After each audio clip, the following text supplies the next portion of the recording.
કચ્છનું સફેદ રણ આમ તો પોતાના અવનવા રંગો વિખેરતું હોય છે અને તેથી જ દેશ વિદેશમાં કચ્છનું સફેદ રણ લાખો લોકોના આકર્ષણનું કેન્દ્ર બન્યું છે.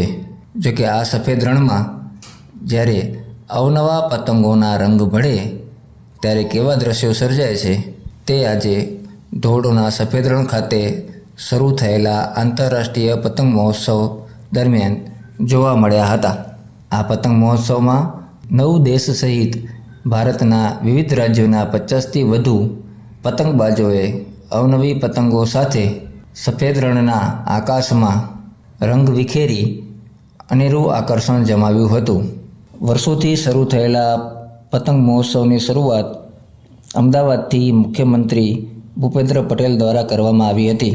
જે બાદ રાજ્યના વિવિધ આઇકોનિક સ્થળો પર આ પતંગ મહોત્સવનું આયોજન કરવામાં આવ્યું હતું. ત્યારે આજે કચ્છના સફેદ રણમાં કચ્છના ચૂંટાયેલા પ્રતિનિધિઓ, વહીવટીતંત્ર તથા ગુજરાત પ્રવાસન નિગમ લિમિટેડના પ્રતિનિધિઓની ઉપસ્થિતિમાં પતંગ મહોત્સવનો પ્રારંભ કરવામાં આવ્યો હતો, જેને ભારે આકર્ષણ જમાવ્યું હતું. ધોરડો આંતરરાષ્ટ્રીય પતંગ મહોત્સવ દરમિયાન Belarus, Bhutan, Indonesia, Denmark, Hungary, તુર્કી સહિત વિવિધ દેશોના પતંગબાજોએ પોતાની કરતબબાજી રજૂ કરી હતી. તો ભારતના મહારાષ્ટ્ર, સિક્કિમ, વેસ્ટ બંગાળ રાજ્યોના કાઇટિસ્ટ સહિત કચ્છના પતંગબાજો પણ આ ઉત્સવમાં સહભાગી થયા હતા અને સફેદ રણને અવનવા પતંગોથી રંગબેરંગી બનાવ્યું હતું. તો પતંગ મહોત્સવ નિહાળવા માટે શાળાના વિદ્યાર્થીઓ સહિત પતંગ રસિકો પણ જોડાયા હતા. વિવિધ સાંસ્કૃતિક કાર્યક્રમો તથા સંગીતના તાલે યોજાયેલા પતંગ મહોત્સવે પ્રવાસીઓ માટે અનેરું આકર્ષણ ઊભું કર્યું હતું. ડેનમાર્ક તથા અન્ય દેશોમાંથી આવેલા પતંગબાજોએ કચ્છના સફેદ રણમાં પતંગ ઉડાડવાના પોતાના અનુભવો વર્ણવ્યા હતા. તો સ્થાનિક પ્રવાસી તથા પતંગબાજોએ પણ કચ્છના સફેદ રણમાં કુદરતના સાનિધ્ય વચ્ચે યોજાતા આ ઉત્સવનો આનંદ કંઈક અનેરો હોય છે તેવો ભાવ વ્યક્ત કર્યો હતો. Hello everyone, my name is Sanjay Pandey. I came here all the way from Jaipur while on my bike. It's a lovely experience coming to run, experiencing the kite festival, and I hope next year I'll come soon. अभी रास्ते में हमने Dholavira, road to heaven, कालो डूंगरो और भी काफी सारी चीजें एक्सप्लोर करी. इतना अच्छा रास्ता, इतने अच्छे लोग, काफी अच्छा एक्सपीरियंस था. आई होप गुजरात टूरिज्म इसे और प्रमोट करे, और लोग आए यहाँ. Hi, my name is Emma and I'm from Denmark, Scandinavia. I feel amazing. I've heard about this place in school, so now I'm finally here, so I'm really excited, and so is my team. Yes, I'm enjoying it a lot. We finally have a lot of good wind today. Yesterday we were in Ahmedabad riverfront and the wind was okay, but out here the wind is steady, it's strong, so we can finally fly our big kites.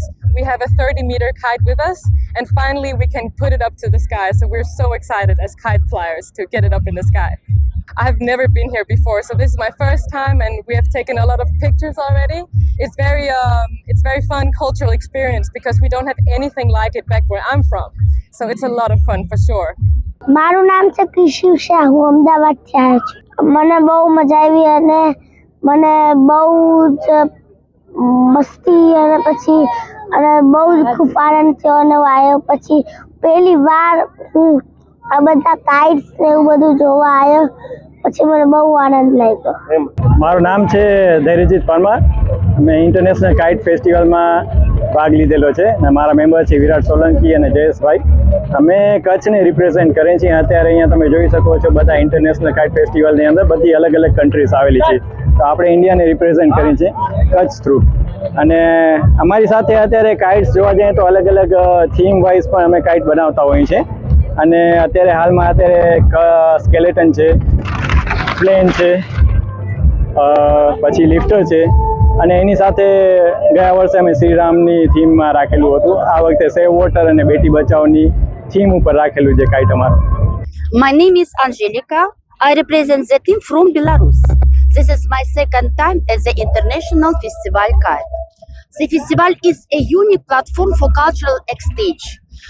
and the Sokosin kite flying tradition from around the world. I love you, India. Thank you, Gujarat Tourism. Every year I'm very, very happy. What I love, this is festival. This is place I second time. My name is Leif Viking. I'm from Denmark, a small kingdom in Europe. And being here at the Gujarati Kite Festival is always something special that we look forward to enjoying with the Indian people and all the other kite flyers. And seeing all of the different cultures come together with their different kites is just a dream come true, as it's very different compared to the European kite festivals, as we don't have any fighter kites at all. It's not a Danish thing, you can say. So seeing it here is so beautiful, and being out here in the white desert with the salt desert as a background is a sight to behold that everyone needs to see, if you ask me. It's one of the most beautiful things I've seen here in Gujarat, together with the Statue of Unity, which is so wonderful. So because of all the Indian food and all the hospitality and just the people in general, it's been such an amazing trip.